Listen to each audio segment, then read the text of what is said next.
Depois de quase um mês da divulgação do novo Plano Safra, o governo autorizou o pagamento da equalização de taxas de juros do crédito rural para este ciclo. A medida foi publicada ontem à noite em edição extra do Diário Oficial da União e permite a abertura das linhas subsidiadas para a safra 22-23. Ficou decidido que 11 bancos e cooperativas de crédito vão operar as linhas equalizadas do novo Plano Agrícola. Com isso, as instituições financeiras deverão receber os ofícios do Tesouro Nacional para dar início às contratações ainda hoje. Representantes do Fundo Monetário Internacional, do Banco Mundial, da Organização Mundial do Comércio, da Organização das Nações Unidas para a Alimentação e Agricultura e o Programa Mundial de Alimentos emitiram hoje uma nota conjunta pedindo ações urgentes para combater a crise alimentar global.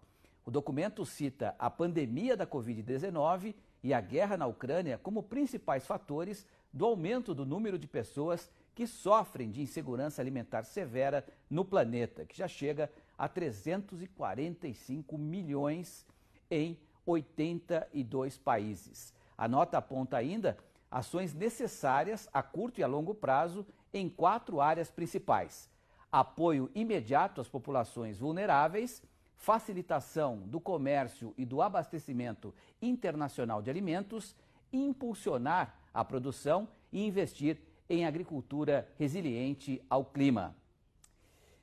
Pois é, vamos convocar então Miguel Daúde para analisar essas 2 primeiras notícias de hoje do Rural Notícias. Porque, né, Daúde, elas acabam se complementando. De um lado, a gente divulga aí que foram liberadas as linhas de crédito, né? Do outro lado, essas entidades internacionais sugerindo ações para diminuir a fome severa no planeta. E uma delas, né, uma dessas sugestões é investir na produção alimentar. Mas como fazer isso com crédito cada vez menor e com juros cada vez maiores? Hein, Daúde? Boa noite. Boa noite, Petri. Boa noite a todos. É mesmo uma situação difícil, né, Petri? Vamos focar inicialmente no caso do Brasil, né? O Brasil é um grande produtor de alimentos, mas mesmo assim tem 33 milhões de pessoas passando fome e desses que passam fome, 67% estão no campo. Então isso mostra que alguma coisa está errada, né? E o que está errado? Exatamente uma política que incentive a permanência dessas pessoas no campo com ajuda, né? Com incentivos à produção, você institucionalizar a compra de produtos por escolas, hospitais, enfim, pelos órgãos públicos, de forma que essas pessoas tenham uma compensação que garanta a ela o custo, pelo menos, de produção, né? Evidente que tem que ganhar alguma coisa. Então, no caso do Brasil, a gente vê que sacrifício, né, Petri? Nós estamos anunciando essa liberação, mas essa liberação dos 10, 12 bilhões de reais que é para subsídio de taxa, só está sendo liberado 1,2 bilhão. Quer dizer, e a gente não sabe quando vai ser liberado os outros. A agricultura, ela tem que ser vista como uma questão de segurança dos países, né? A segurança alimentar. O país que não tem essa visão tem exatamente uma visão míope e acaba distorcendo essa realidade. Com relação, Petri, aos organismos internacionais preocupados com a fome no mundo, você tem que dividir essa população, vamos dividir a grosso modo em 2 partes. A primeira, aqueles extremamente miseráveis, aqueles que a gente vê as fotos, estão morrendo mesmo de fome. Para esses, você não tem alternativa a não ser dar comida. Como é que você vai incentivar? Vai plantar, eu vou facilitar o comércio. Não adianta. Essas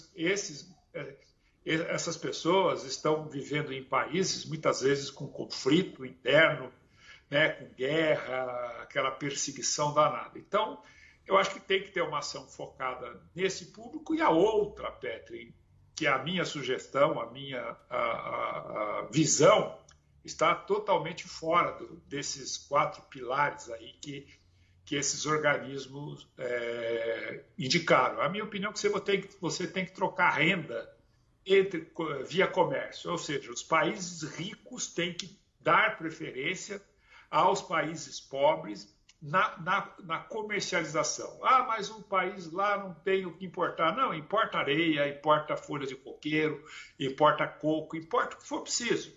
Né? É a forma que você tem de pegar parte da geração de riqueza que esses grandes países têm e dar para essas pessoas poderem sobreviver. É evidente que se você colocar dinheiro na mão dos mais pobres, via comércio, troca de renda, você acaba sendo beneficiado. Né? Esse modelo capitalista, Petri, ele está na iminência de implodir. Né? Por quê? Porque você não consegue ter produção com centralização de renda. Hoje você tem aí 5 milionários, bilhardários, trilhardários dos Estados Unidos que detêm quase 70% da riqueza mundial, da geração de riqueza. Então você não tem sustentação. O capitalismo ele se sustenta pelo consumo, pela renda.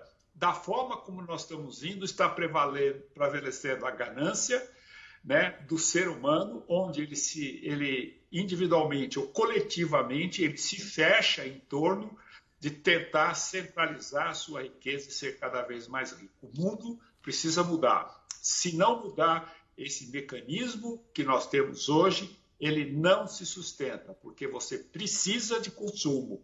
E se você centraliza a riqueza na sua mão, você não está distribuindo renda. Não distribui renda, você tende a uma implosão ou uma explosão do capitalismo nesses moldes. Tem que privilegiar, sim, os mais necessitados. Petri. Perfeito, Daúde. Valeu. Boa noite para você. Até amanhã. Até amanhã. Boa noite. Um abraço. Valeu.